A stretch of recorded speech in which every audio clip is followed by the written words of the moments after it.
Les amis, Harry Mariette, je vais vous parler aujourd'hui du mental de guerrier. Et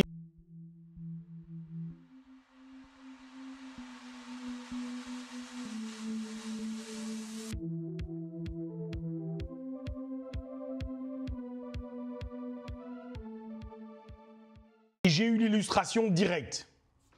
Voilà, nous sommes le week-end passé, on a eu un stage avec Gabi Noah, grand succès, tout était formidable. Et là, j'ai une élève qui est dans mon club, mais elle n'est pas jugée par moi. Lorsque vous faites des examens chez nous, ce n'est jamais l'instructeur qui vous a enseigné qui vous juge, ce qui est un peu logique finalement. C'est quelqu'un qui ne vous connaît pas, qui ne sait pas dans quel club vous êtes, qui va vous juger. Et c'est bon, c'est bon, c'est pas bon, c'est pas bon. Et elle présentait, la dame qui s'appelle Martha, présentait le grade P3. P3, c'est tu dois commencer à frapper avec les poings, etc. Il y a du combat, il y a plein de choses. Et lors de la révision, donc il y a P1, P2, P3, et lors de la révision qui est à P2, elle doit faire une roulade. Et là, l'instructeur lui demande de faire une roulade à droite, une roulade à gauche. Et visiblement, elle fait mal sa roulade, qui est sur du sol dur, bien sûr. Hein.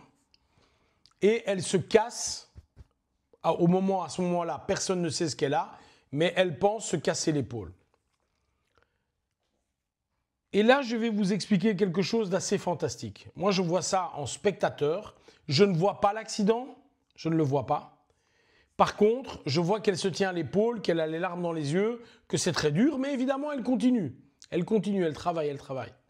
À un moment, pendant l'examen, je viens lui dire « Arrête de mettre ta main sur l'épaule, tu as mal, personne ne doit le voir. » Eh bien, écoutez les amis, et c'est encore plus fort que ce soit le fait d'une femme. Bien que chez moi, j'ai l'occasion d'avoir, comme je le dis souvent à l'entraînement, il n'y a pas d'homme, il n'y a pas de femme, je n'ai que des pratiquants. Et j'ai certaines nanas chez moi qui ont un mental qui sont extraordinaires. Et donc, Martha, qu'est-ce qu'elle a fait? L'examen a duré 1h30. À un quart d'heure, 20 minutes de l'examen, elle se blesse. Non seulement elle a continué, elle a tout fait. Et elle a brillamment réussi en plus. Bon, voilà. Mais en plus, combat avec les gants, etc., elle s'est battue, la fille. Et elle n'a pas arrêté. Et je ressentais une fierté, une admiration en regardant cela. Surtout qu'après, on a su qu'elle s'était cassé la clavicule et déchiré un ligament. Donc, c'est quand même quelque chose d'assez conséquent. Elle n'a pas arrêté. Et une remarque à chacun ici. Dans la vraie vie, lorsque tu es dans la rue, le gars vient, bam, il te casse le nez, il te casse deux dents, il te casse la mâchoire, peu importe. Est-ce que tu vas arrêter? Est-ce que tu vas dire j'arrête? Est-ce que tu vas pleurer? C'est impossible, c'est impossible. Tu ne peux pas t'arrêter. Et ici, Martha a été exactement l'illustration de cela. Et je trouve ça vraiment fantastique que non seulement ce soit arrivé lors d'un examen, etc., mais arrivé à une dame et qu'elle montre à quel point elle a un mental de guerrier.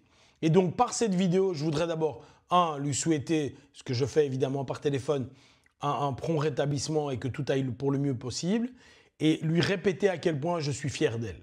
Donc voilà les amis, un petit exemple, quoi qu'il arrive, tu n'arrêtes jamais. Jamais. Il t'a enlevé toutes tes dents, il a enlevé ton nez, il t'a crevé un œil, tu continues. Tu n'arrêtes jamais. Et si vraiment tu as perdu le combat, tu vas jusqu'à ta voiture, tu mets le contact, tu prends ta voiture et tu le roules dessus avant-arrière 4 ou 5 fois. Voilà. Bye bye.